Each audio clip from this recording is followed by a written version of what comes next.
Ok, shalom y feliz tarde para ustedes.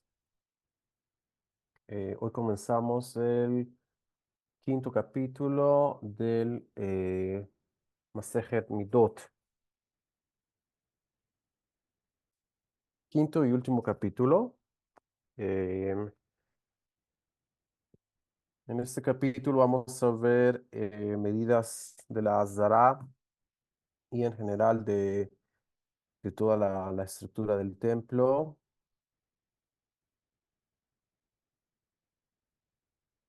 Y bueno, comenzamos con el quinto capítulo. Em, Interesantemente, como ustedes saben, la estructura em, de la Torah oral se divide en 6 órdenes de la Mishnah. 6. Eh, Hemos estudiado que el número 6 representa Yesod, lo que es Yesod, lo que es el fundamento. Y cuando ustedes vean también el número 5, 5 representa la Binah, el entendimiento. eh, Como asimismo es el secreto de la entrega de la Torah que nos dio Moshe Rabbeinu por medio de la Binah. Eh, la Binah en su expresión y en el contenido de ella tiene 50 puertas y también en sus múltiplos de 5 también la expresión del 5 representa la binah, lo que se conoce como entendimiento. Una de las funciones de la binah es darle expresión a la jochma, a la sabiduría, a la jochma. La jochma tiene 32 senderos, Lamet Bet, Darkei Jochma, senderos o caminos de la jochma, que encuentran su expresión por medio de la binah, del entendimiento. Cuando vean entonces la expresión del 5, tomen en cuenta este atributo de Binah, así como también dice en la salida de Egipto que Bene Israel y Atzumi Mitzrayim salieron de Mitzrayim Hamushim. Eh, una de las traducciones es que salieron equipados con lo que recolectaron de los egipcios. Sin embargo, la palabra que utiliza la Torah ahí es hamushim, que tiene la raíz de hamesh, que es 5 en hebreo. Recordemos también que tenemos 5 dedos en cada mano, haciendo un total de 10. Tenemos también 5 libros de la Torah, como ustedes conocen. Eh, Bereshit, el primer libro, Shemot, Vaikra, Bamidbar, Devarim, 5 libros también, que representa esta Binah. Eh, Más adelante vamos a ver también, Bli Neder, voy a tratar de recolectarles enseñanzas de cómo la Torah que tenemos hoy en día, el modelo que conocemos hoy en día, que todos estudiamos eh, hoy en día, el orden que tenemos hoy, la expresión de la Torah hoy en día es por medio de la Binah, ya que sabemos que tenemos 5 libros de la Torah en un solo rollo, que se expresan por medio de la división, como ustedes conocen, de mandamientos positivos, mandamientos negativos, mitzvot hace, mitzvot lo ta'ase.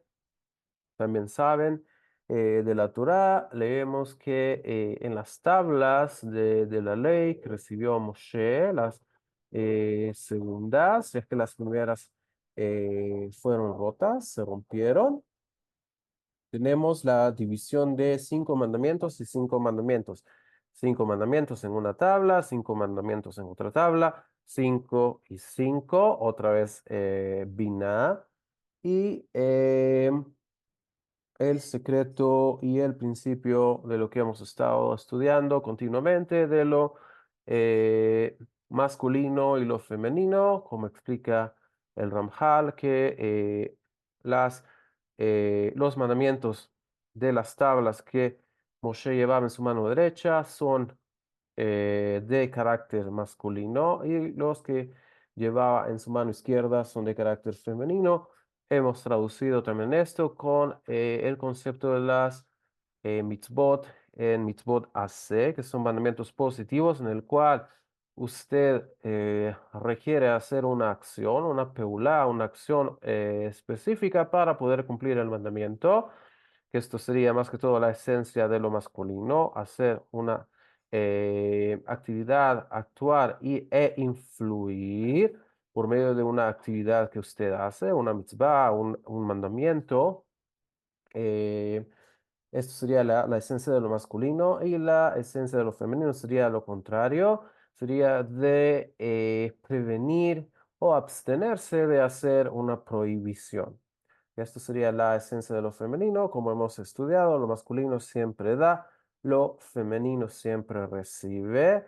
Y es por eso que en todos y cada uno de nosotros hay algo masculino y femenino que se expresa en nosotros y continuamente estamos viendo este balance en todo lo que nos rodea y en nuestro día a día, donde usted siempre tiene que dar algo y donde en ciertas circunstancias usted también tiene que recibir algo. El acto de dar, el acto de lo masculino, el acto de recibir, el acto de lo femenino, habiendo un balance en esto, en nuestra realidad día a día.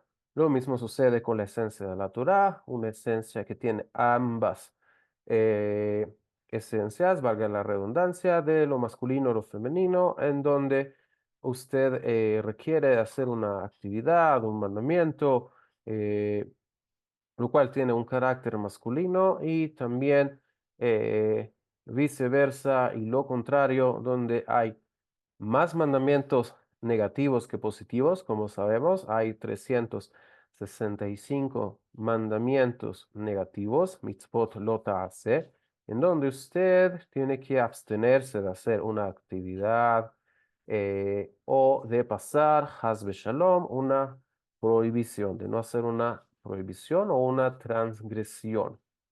Hemos comentado también que el castigo de la mayoría de prohibiciones de las mitzvot lo ta'aseh, donde usted tiene que abstenerse, son malhuyot o latigazos. 39.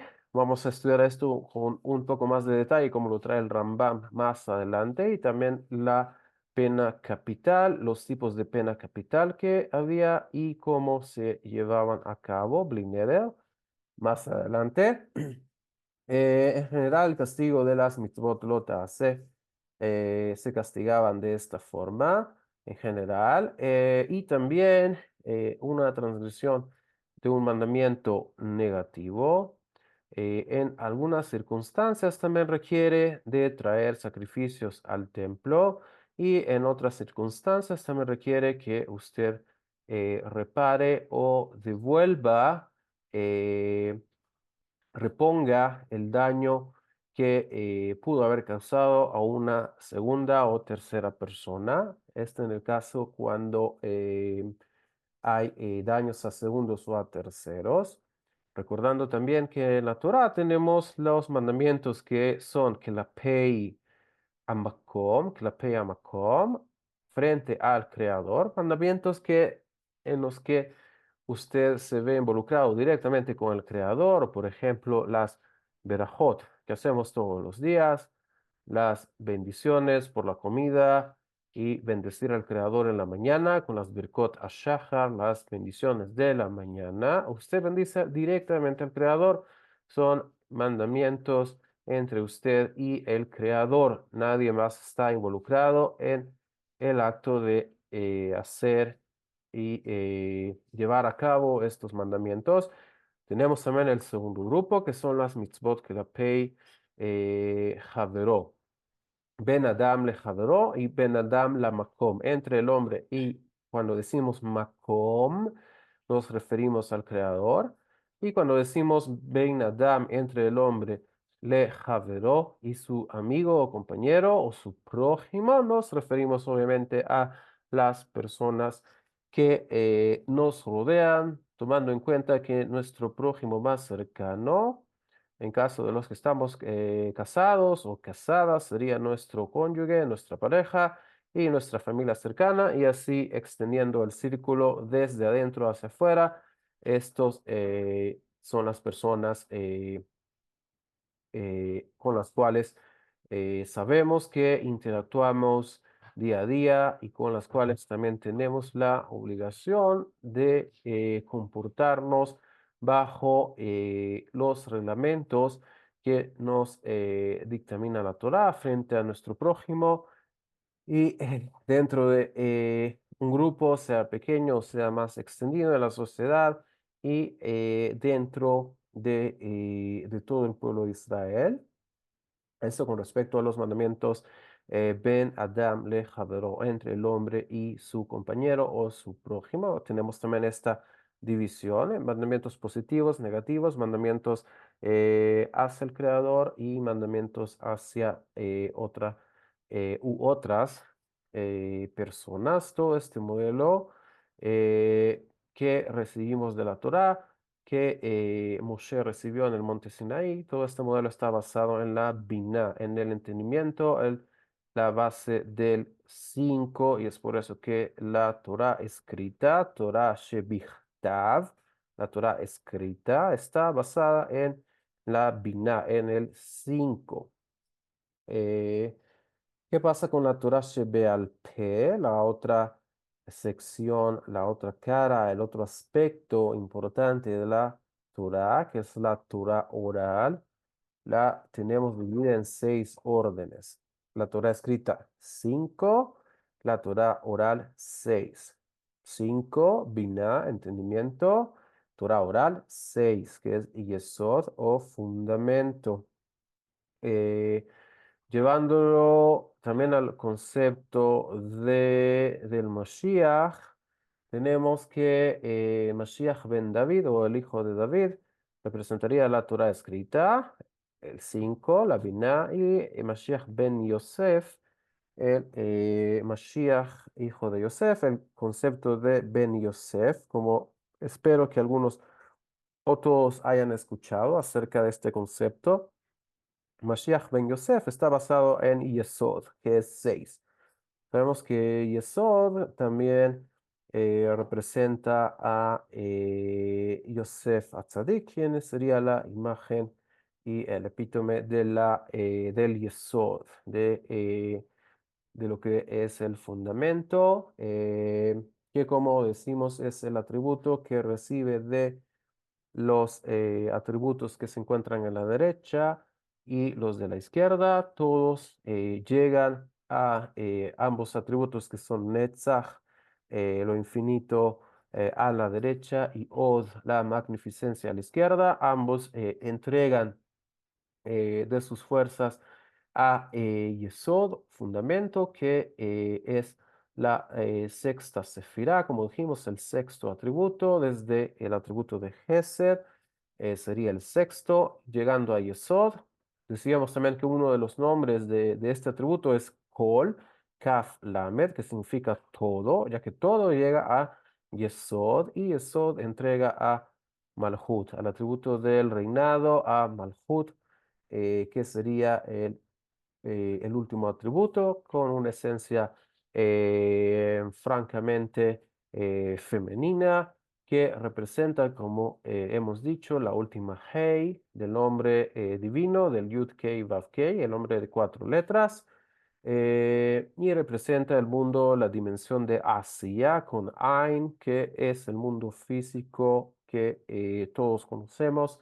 Representa el dominio del reinado del Malhut, y asimismo la expresión del mal en nuestra existencia tiene su finalidad y la práctica de llevar a cabo los objetivos de haber creado el mal son llevados a cabo en Malhut. en el reinado. Sin embargo, la raíz del mal, decíamos, se encuentra un poco más arriba, en los atributos más arriba. Sin embargo, la expresión y el llevar a cabo las finalidades que tiene el mal y lo que se conoce como la citra hará, que sería el otro lado, o el lado de la tumá, de la impureza, la raíz del mal y todo lo que me aquev, todo lo que retrasa o todo lo que previene la poder percibir, la percepción de la divinidad en el mundo. eh, Todo esto se lleva a cabo en Malhut. Y es entonces en Malhut que tenemos la tarea y la finalidad de reparar el mal. Y como explica el Ramjal, toda la reparación, el tikkun del Malhut, del reinado, se lleva a cabo por medio del Yesod, por medio del fundamento. Es por eso que todos y todas, cada uno de nosotros tenemos eh, la obligación de apegarnos a este atributo. Por eso es importante, por eso siempre lo mencionamos en las clases, este atributo una y otra vez, ya que constantemente tenemos que tenerlo en cuenta y tenemos que apegarnos a este atributo de Yesod. Yesod, uno de los nombres de Yesod, también es Tzadik. Tzadik es literalmente un justo, una persona justa. Tzadik es una persona que cumple con los reglamentos y con los mandamientos que el Creador dejó. Es un tzadik, un hasid, una persona hasid, de acuerdo a la definición oficial de un hasid. Una persona hasídica es una persona que además de cumplir con los mandamientos y las alajot y lo que usted tiene que hacer día a día, sus tefilot, estudiar Torah, respetar al prójimo, honrar a sus padres, etcétera, etcétera, etcétera, etcétera, etcétera. Además de cumplir con todo ello, usted hace todavía más de lo que se demanda de usted hacer. Usted hace todavía más, le suma más de algo que no le pidieron hacer de más, eh, como embellecer y añadir todavía más a una mitzvah por el honor del cielo. Esto es la definición de lo que sería un hasid. Eh, en la aplicación de hoy en día van a ver que muchos grupos hoy en día se hacen llamar hasídicos. Sin embargo, hay que hacer diferencia entre lo que es un hasid, una persona piadosa, en términos de musar, o sea, en términos de la ética judía, en términos de la espiritualidad, lo que significa el grado y el nivel de Hasid, y lo que se conoce en la práctica como movimientos hasídicos, que si bien tienen estos principios y saben que un Hasid es una persona que llega a este nivel, utilizan el nombre y el título también de Hasid para referirse a personas que pertenecen a su mismo grupo y bajo las enseñanzas de cierta persona o de cierta imagen rabínica, pero hay que hacer esta diferencia. Lo que es, de acuerdo al Musar, la ética judía, un Hasid, y lo que la aplicación de hoy en día que se le da al concepto, tomando en cuenta también que el concepto de Hasid, siempre hubo Hasidim a través de la historia. En el pueblo de Israel siempre hubo personas que quisieron hacer más de lo que se demanda, lo que demanda la ley, la Torá de nosotros. Siempre hubo personas que quisieron ser más piadosas y llevar a cabo los mandamientos y la Torá de manera más allá de lo que se demanda. Esto con respecto a estos conceptos y eh, como sabemos, la Torá demanda de cada uno de nosotros ambas cosas. Una, Kedushá, que es santidad. Kedushá significa que usted tiene un papel determinado, importante, central en el mundo que el Creador le ha concedido a usted. Eso significa kedusha, leagdish, apartarlo a usted eh, para llevar a cabo y desempeñar determinada función en el mundo. Esto es kedusha, cuando usted aparta a una persona o algo para cierta finalidad.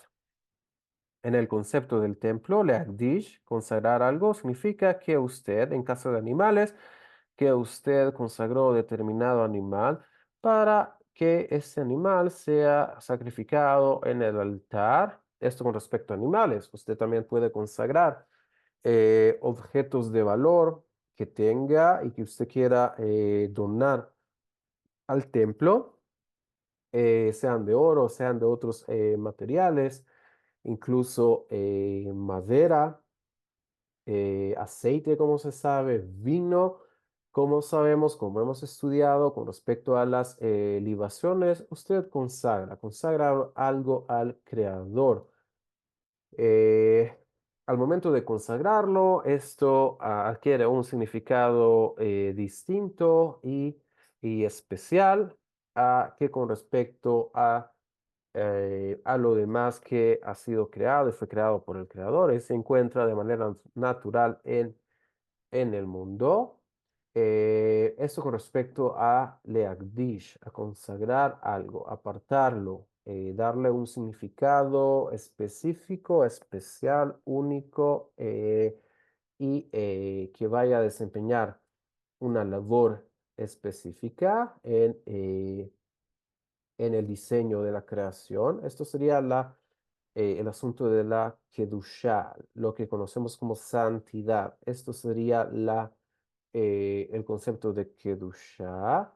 Entre más santidad o consagración tiene algo, más se demanda con respecto también al concepto que va de la mano de él de ta'ara, con tet, ta'ara, tet hei, resh hei, ta'ara. ¿Qué significa pureza? Como sabemos y hemos estudiado, son dos conceptos que van de la mano, la kedusha, la santidad o consagración, y la ta'ara, la pureza. Eh, Explicábamos en las clases de pureza e impureza que un elemento o algo creado en su estado natural, tal como el creador lo dejó en la creación, es algo que está puro, tiene pureza, porque no ha sido manipulado por el ser humano y también elementos que no han sido, que no han sufrido un proceso de transformación. Eh, Tenemos también el asunto de la muerte, como estudiamos en las leyes de la vaca roja. Como sabemos, la muerte es algo que llega solamente cuando el primer hombre, Adán, transgrede.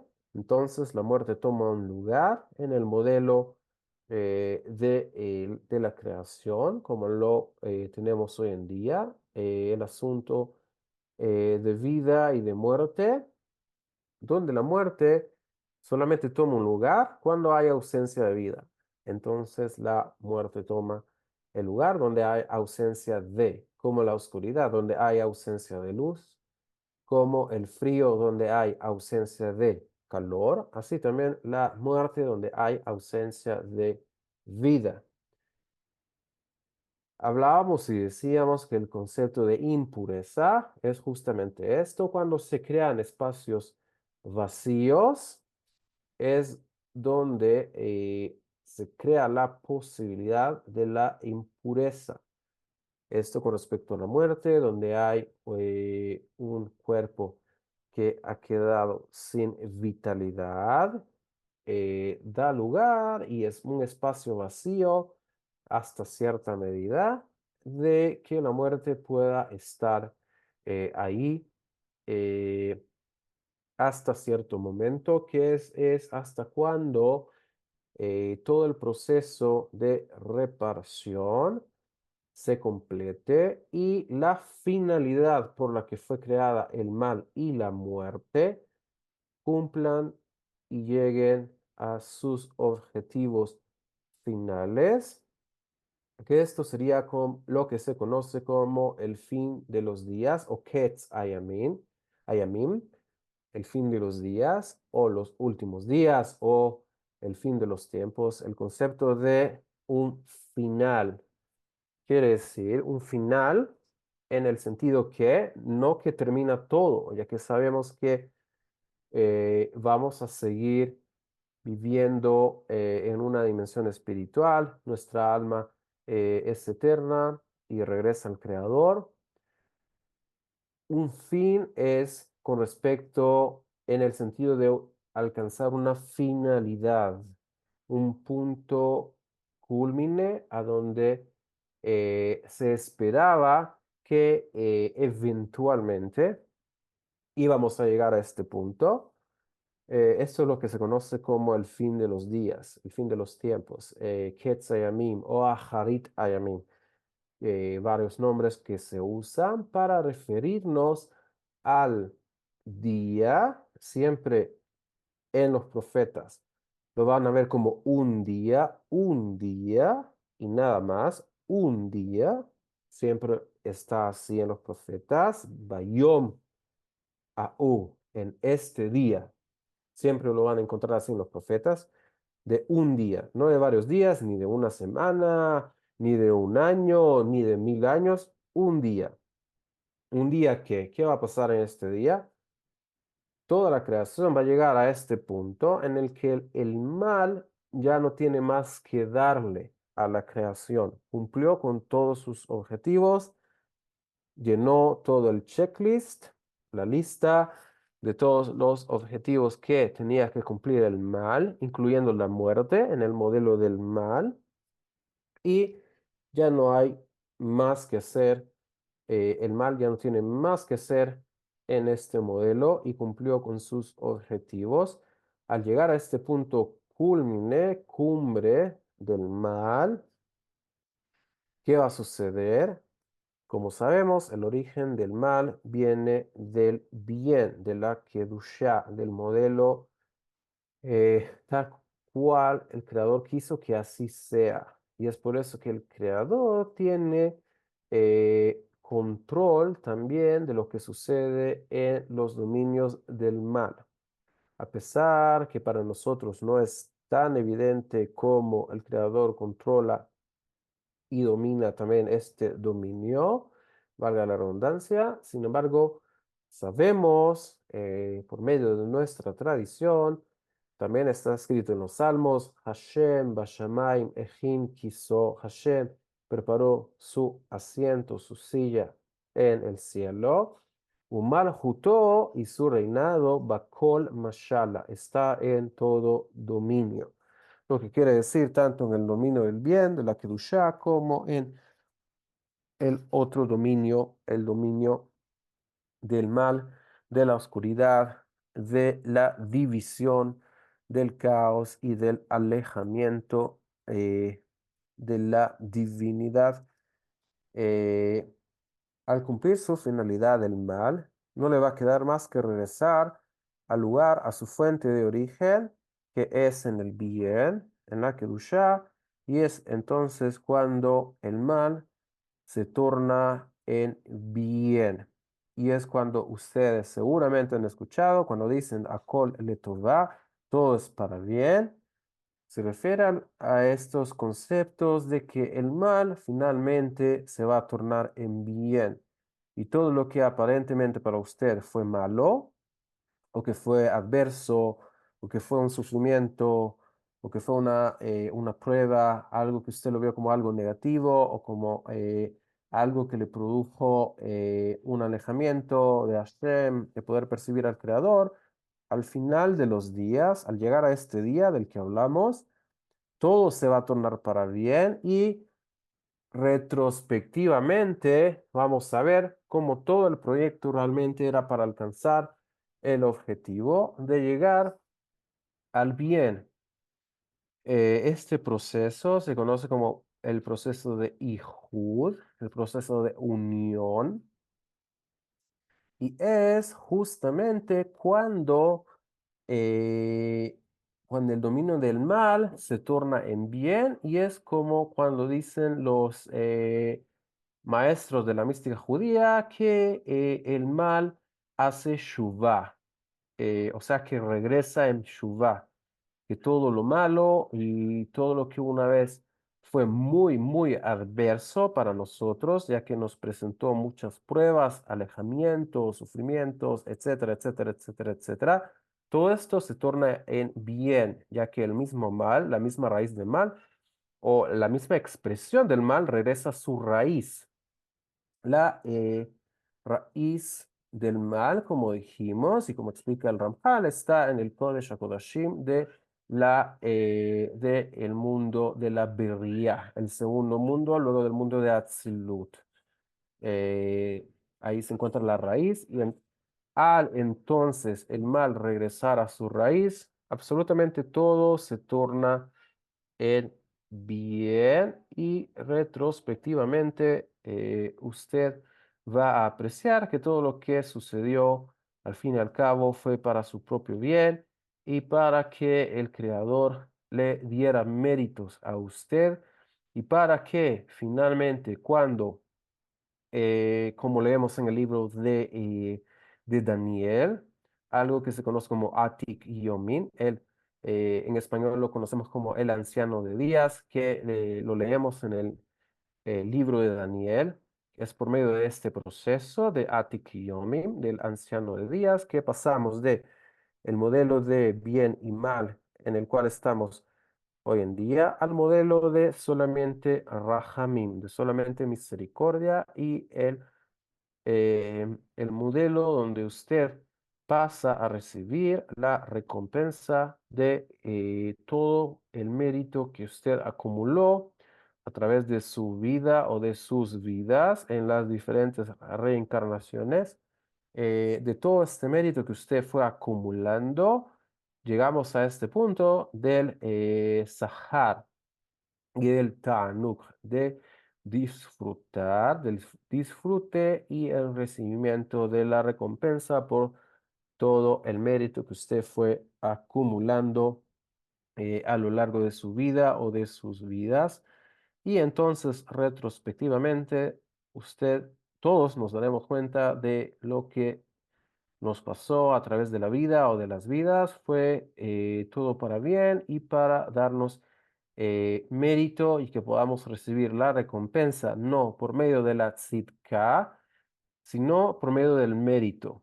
Recibir por medio de la tzidká sería recibir algo gratuito que usted no ganó y por lo cual no trabajó por ello, lo cual nos produciría cierta vergüenza o cierta pena recibir algo de gratis, ya que algo que no mereció, algo que le dieron simplemente porque se lo dieron, es muy distinto a que le den un regalo o una recompensa, un pago por algo que usted trabajó, por algo que usted hizo, y que le digan esto es por tal y tal y cual cosa, como al niño cuando usted lo recompensa por haber hecho una acción de bien o por haberse portado bien o por haber eh, hecho un acto que usted le pidió. Usted recompensa al niño y le dice esto fue por tal y cual cosa.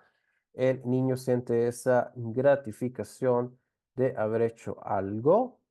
Sin embargo, a pesar de que vamos a recibir por medio del zehut, por medio del mérito y no por tzidká, una recompensa gratuita, sin embargo, sabemos que a pesar de esto, siempre el Rahamim y el Gesed de Hashem siempre está con nosotros, ya que Hashem siempre nos está dando y siempre nos está ayudando para que podamos lograr y cumplir nuestras metas.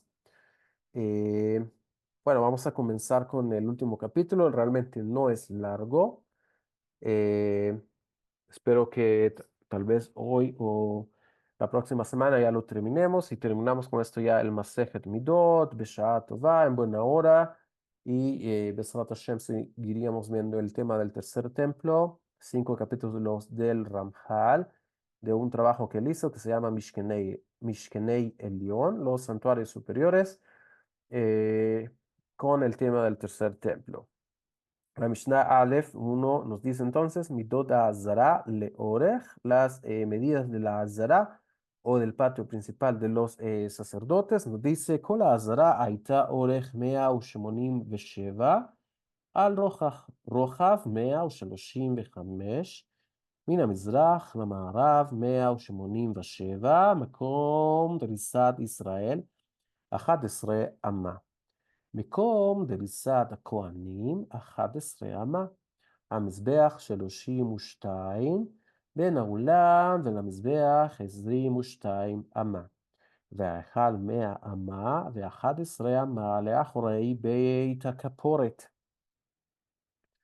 Nos dice la Mishnah 1, todo el patio tenía 187 codos de largo por 135 codos de ancho. De este a oeste eran 187 codos, el espacio en el que podían caminar o pisar los israelitas, en el entendido que son personas que no somos levitas, no somos sacerdotes, era de 11 codos.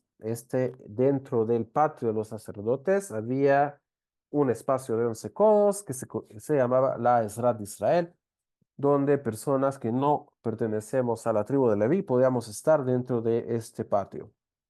El espacio en que podían caminar, pisar los sacerdotes era también de 11 codos, cierto espacio, ya lo vamos a ver.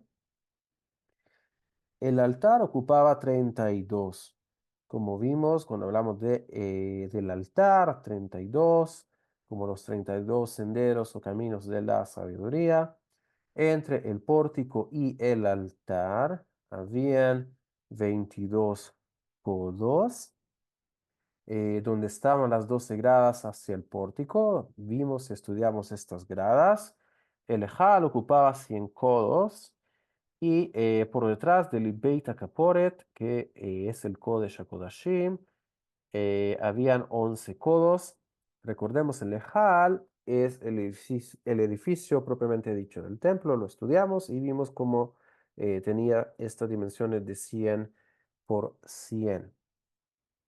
En la foto tenemos lo que la Mishnah nos acaba de describir.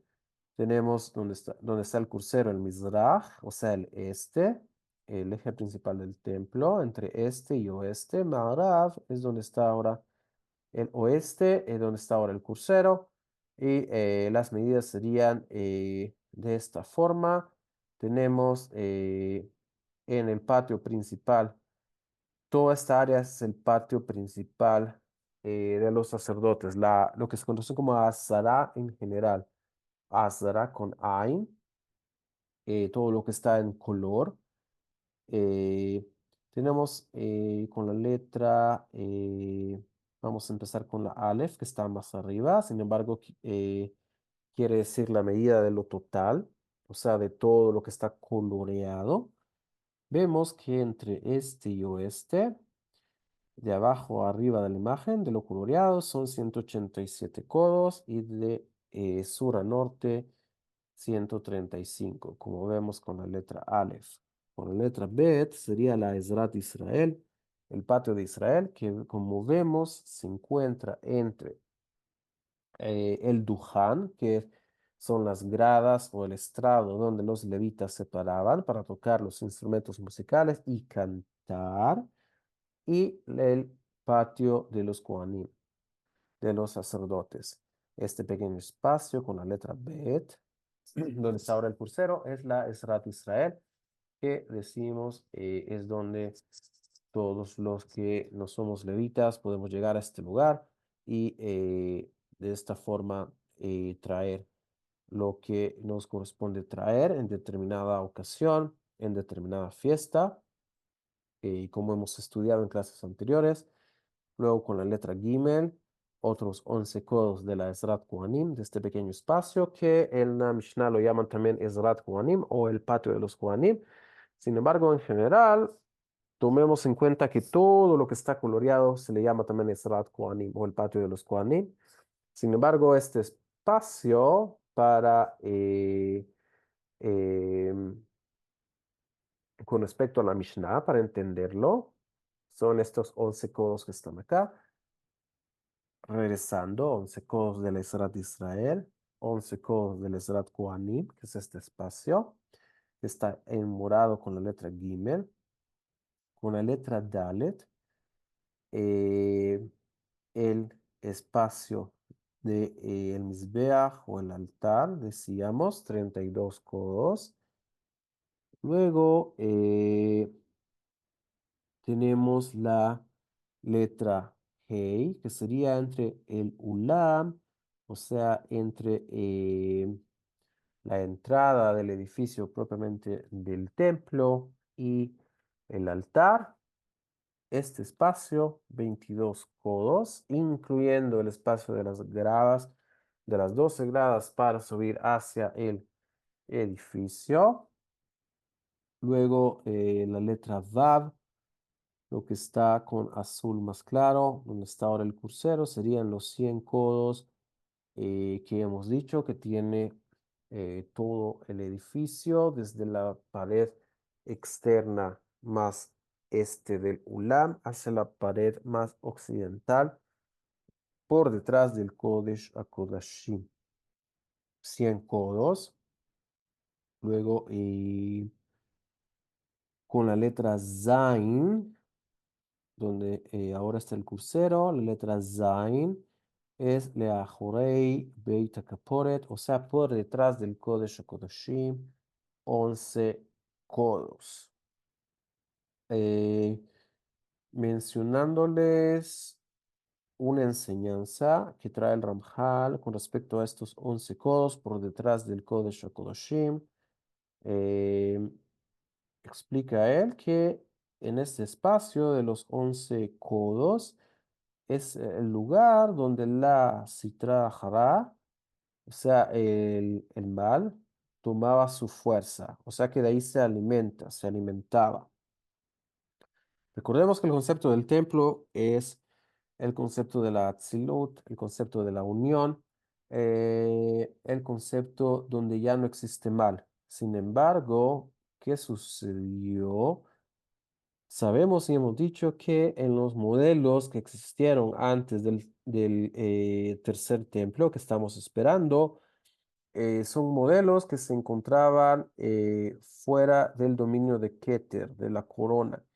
Por estar fuera de ahí, potencialmente el mal necesita un lugar para estar ahí. No es que haya mal en el lugar, sino que la raíz se encuentra ahí, en el entendido que su raíz, su origen, recordando el modelo de que el mal significa cuando hay ausencia de bien, que todo depende de nuestros actos, de nuestras acciones. Y es lo que vemos que pasó con el primer templo y el segundo templo.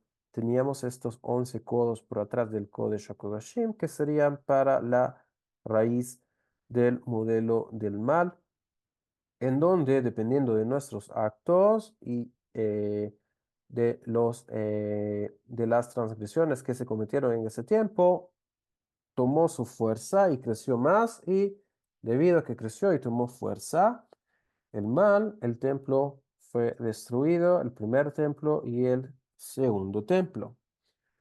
¿Qué pasa con el tercer templo? Vamos a ver la gran diferencia entre estos templos que hubieron y el tercero. Vamos a ver que incluso en las murallas del monte del templo, ni siquiera estamos hablando del área dentro del templo, sino que fuera del templo, el monte del templo, vamos a ver estas murallas de las que hablamos, de 6 codos de ancho, 6 codos de alto y puertas o portales de 50 codos, que como decíamos es la biná, el entendimiento, y 6 el fundamento o el yesod. Y vamos a ver la raíz del mal completamente desplazada hacia afuera de toda el área, incluso del monte del templo. Y vamos a ver cómo incluso las naciones del mundo van a estar dentro de estas murallas del monte del templo, en donde el dominio del mal ya no tiene absolutamente ningún lugar, porque ha sido eh, desplazado del lugar y ya no tiene absolutamente ninguna expresión en el lugar. Sin embargo, en el primer templo y el segundo, como lo explica el Ramjal, su raíz es de estos 11 codos por detrás del Kodesh HaKodashim. Siguiendo, tenemos la letra Het. Esto no lo escribió la Mishnah, solo quiero mencionarlo rápido, no quiero empezar a confundirlos con otros términos. Sería esta área de acá, entre el altar y los anillos en la parte norte, donde ahora está el crucero, con la letra Het o el número 8. em, la letra Tet, vamos a ver si aparece por aquí. Al menos no la veo. Bueno, creo que vamos a dejarlo por ahí. No quiero empezar a confundirlos con otras medidas de las que no hemos hablado ahora. Describimos ya las medidas de las que nos habló la Mishnah. Tenemos las medidas de todo el patio, lo vimos, la estrada de Israel, la estrada de Kohanim, el altar externo, el área entre el altar y el pórtico, el área del Ejal, el área por detrás del Beta Caporet y luego el resto de las áreas que no nos habló la Mishnah, sin embargo la describimos de acuerdo a la imagen. Continuamos con la Mishnah Bet. Nos dice, מן הצפון לדרום 135. Nos está escribiendo ahora Midot a Azara le Roja, las medidas de la Azara con respecto a su anchura. Ahora sí, nos va a describir estas medidas. מן הצפון לדרום 135, הכבש והמזבח 62, מן המזבח לטבעות 8 אמות, מקום הטבעות 24, מן הטבעות לשולחנות 4, מן השולחנות לננסים 4, מן הננסים לכותל העזרה 8 אמות, והמותר בין הכבש לכותל ומקום הננסים. Nos dice la Mishnah 5.2 de norte a sur. Habían 138 codos. Esto lo describimos también en la Mishnah anterior. La rampa y el altar ocupaban 62 codos en conjunto, tanto la rampa para subir como el altar mismo, 62. Desde el altar hasta los anillos habían 8 codos. El área de los anillos ocupaban 24 codos. Desde estos anillos, recordemos que si estamos hablando de la anchura, estamos hablando en el eje de sur a norte del templo. Desde los anillos, la fila más al sur de los mismos, hasta las mesas para el enjuague de los sacrificios que las vimos, habían 8 codos. El área de los anillos para el faenado era de 24 codos. Desde los anillos, la fila más al norte de los mismos hasta las mesas para el enjuague de los sacrificios habían 4 codos. Desde las mesas hasta los pilares o estos nanasim cortos para desollar los sacrificios habían 4 codos. Y desde los pilares cortos hasta el muro norte del patio habían 8 codos. Y el resto, 21 codos, estaba entre la rampa del altar y el muro sur del patio principal. eh, 10 codos y medio, y el área que ocupaban los pilares cortos, otros 10 codos y medio, haciendo un total de 10 y medio más 10 y medio, 21 codos. Eh, Vamos a regresar entonces a la imagen, ya que no tenemos otra imagen que nos... vamos a regresar. La Mishnah 2 nos describió las medidas entre el norte y el sur. Sur, donde ahora está el crucero, norte eh, por acá. Y las medidas yendo en esta dirección de sur hacia el norte. Todas y cada una de las medidas que acabamos de describir. Con la letra Het, los 8 codos entre el altar y los anillos. Con la letra Yud, los 24 codos de los anillos. Luego entre los anillos y las mesas, 4 codos. eh, Entre las mesas y los nanosim, estos pilares cortos, también 4 codos. Y entre los pilares y el muro del patio hacia el norte, 8 codos. Em, Esto con respecto a la anchura de la zara y cada una de las medidas que tenía cada una de sus áreas. Besrat Hashem, la próxima semana continuaríamos con la Mishnah Gimel. No nos queda mucho, ya estamos terminando. Besrat Hashem. Sí, hasta ahora, ¿hay alguna pregunta?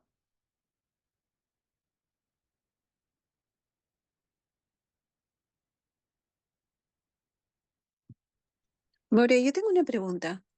A- Ahora acercándonos a la fecha del ayuno del 17 de Tamuz, una de las cosas que sucedieron y afectaron fue eh, la primera brecha que hicieron en el muro. ¿En qué lado del muro se dio esto?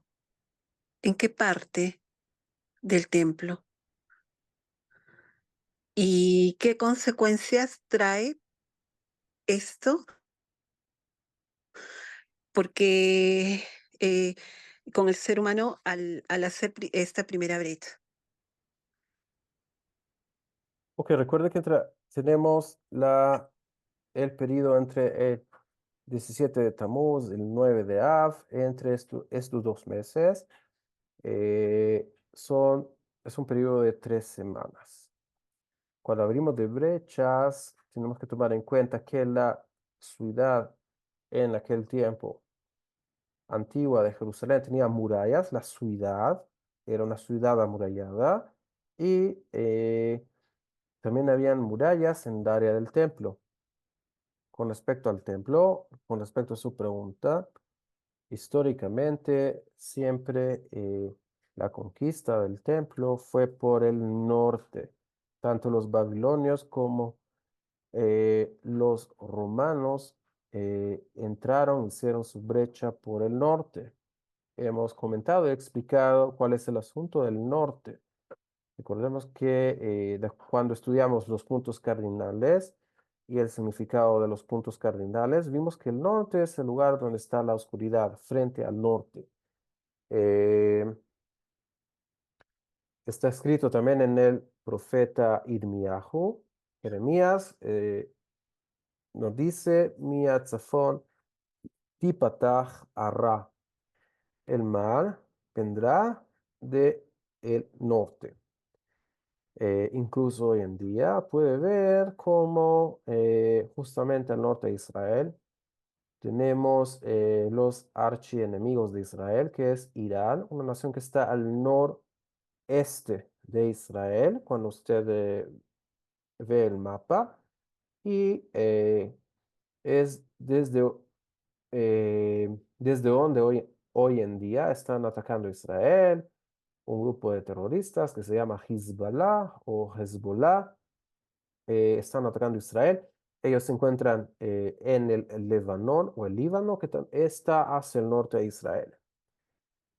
Eh, Se piensa que si bien está el principio que nos dice que del norte vendrá el mal, vamos a llegar a un punto, como dijimos justamente hoy en la clase, en que el mal se va a tornar en bien y que en vez de que el norte nos traiga lo que históricamente trajo al pueblo de Israel, que fue la destrucción de sus templos y el exilio. Esta vez espera que con la Geulah o la redención, el mismísimo norte que siempre nos trajo el exilio y la destrucción de los templos, nos va a traer la redención misma.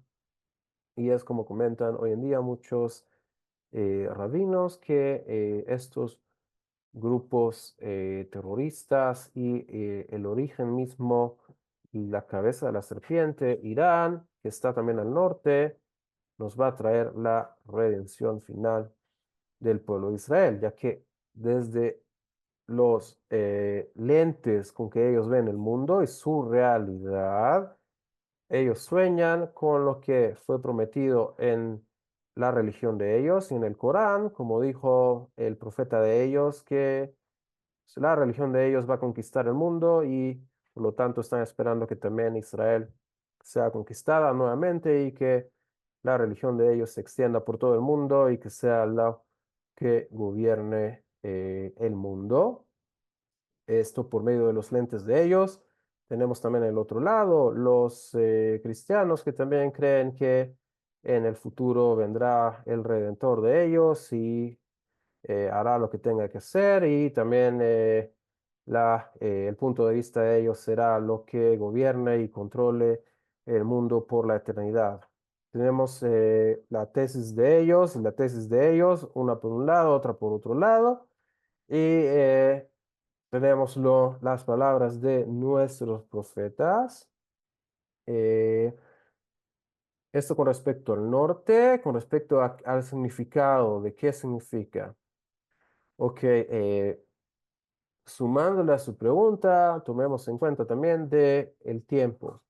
El tiempo siempre tiene un significado para nosotros, ya que, como usted sabe, todo tiene su tiempo, todo tiene una hora, todo tiene un propósito, todo tiene una definición en lo divino. No hay nada que sea al azar, no hay nada que sea por casualidad, no hay algo que el creador haga que no sea con una finalidad o propósito.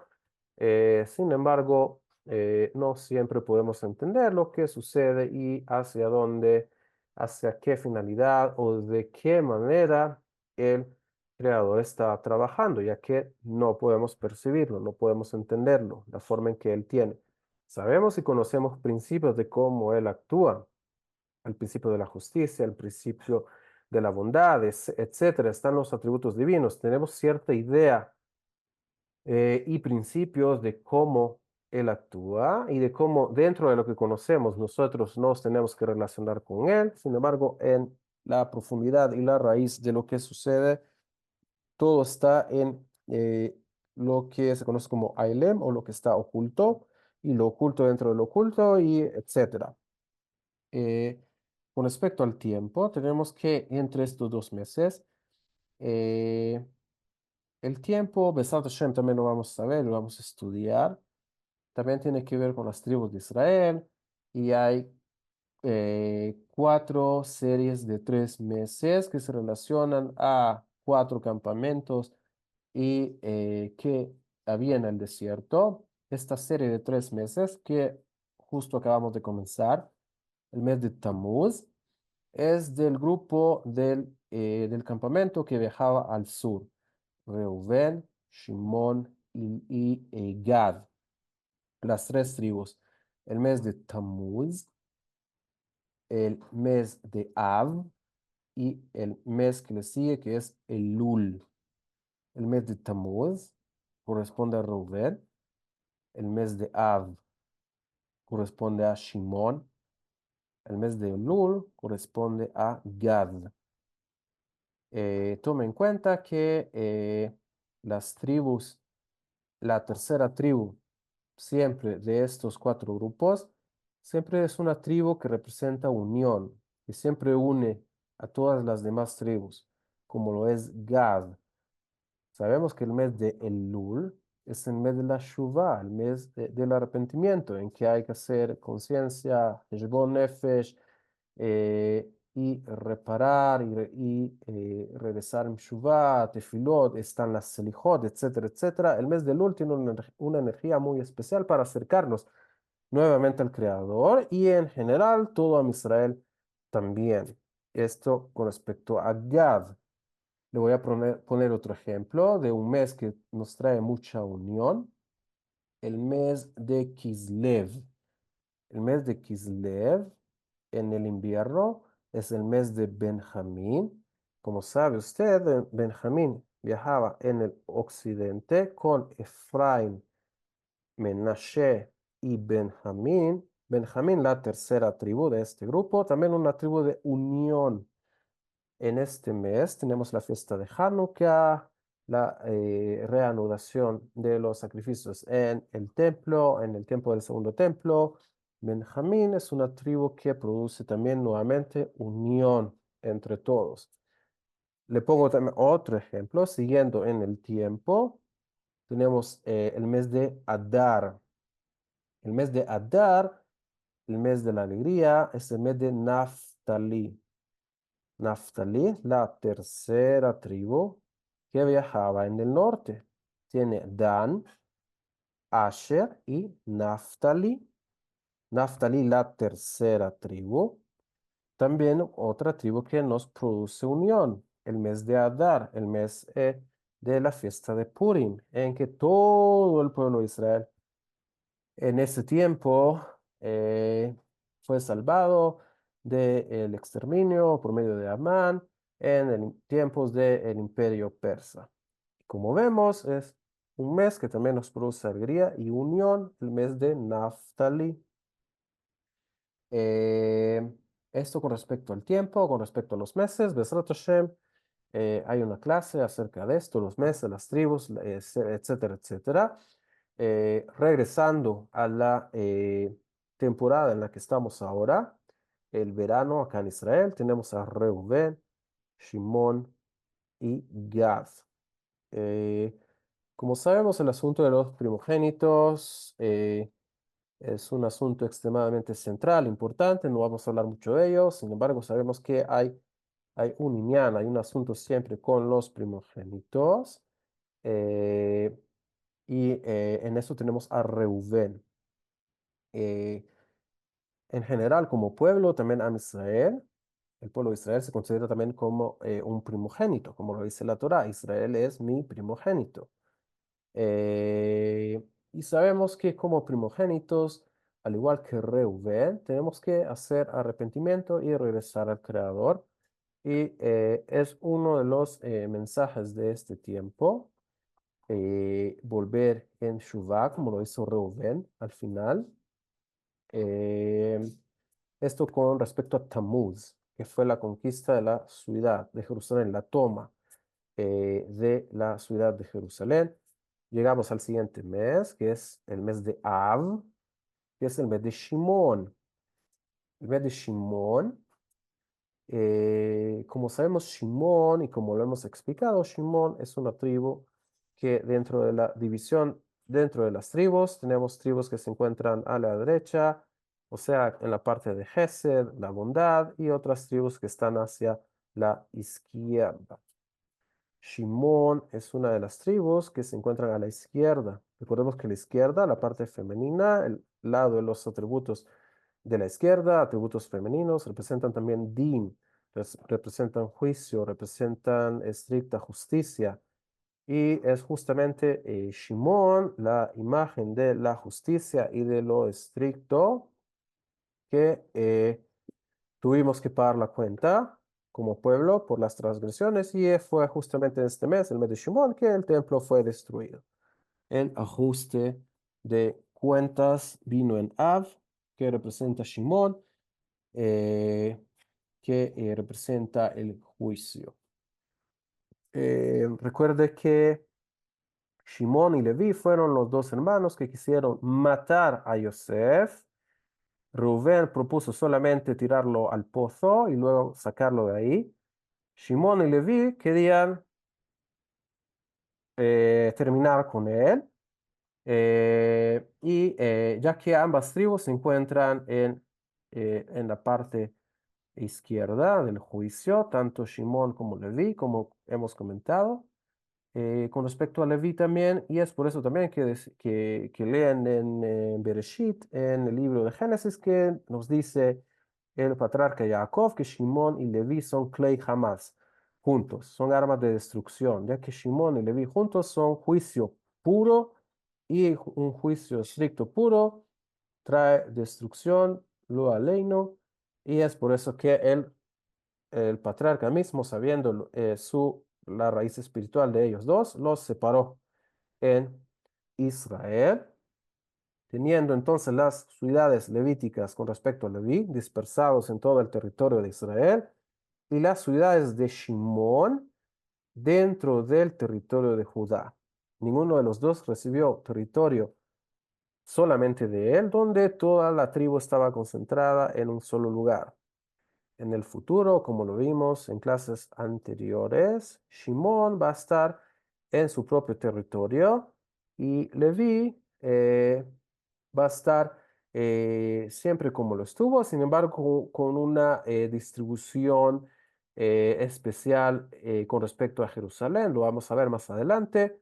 Vamos a ver que el din, el juicio, va a estar reparado y también cada uno de los tikkunim y las rectificaciones de cada una de las tribus va a estar completado y esto también usted lo va a ver materializado en la distribución territorial de cada una de las tribus, teniendo a Shimón en su propio territorio en el futuro y todo este asunto de juicio y lo que hablamos justo en la clase de hoy, el mal que regresa al bien, reparado, llegando todo a su punto culmine y a su finalidad, tal como fue programado por el Creador y el pensamiento divino desde un principio. Oh, gracias, More. Gracias a ustedes y Besrat Hashem, la próxima clase terminamos el Masejet Midot y seguiríamos estudiando. Gracias a todos por participar.